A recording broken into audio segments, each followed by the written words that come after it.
So here we are in this defrocked chapel at the Golden Bridge convent. Yeah. So my grandmother, Bridget, may have...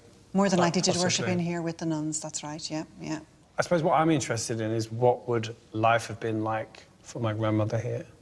Well, maybe to give you an idea about what life was like, we'll start with one of the few visual images we have of children in the industrial school.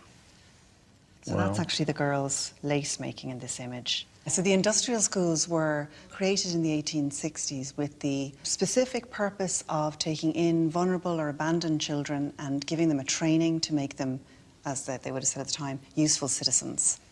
Doesn't look like a happy place. I can only imagine how grim it must have been for a 6-year-old kid to be put into a situation like this. I can't even begin to imagine. In a sense, the aim was very noble. The aim was to give particularly girls access to free education. They would be educated partially, reading and writing, but they would be trained. There was laundry, sewing, some manual work, domestic service. Most Irish women made their living as domestic servants until the 1950s. Yeah. So an awful lot of girls in industrial schools were being trained to fill a market for middle-class ladies for when they came out. You're making it sound very gracious. I know. But the information that I do know, I mean, if they wet the bed, for example, they were made to wear the sheet around their neck and to walk around with it.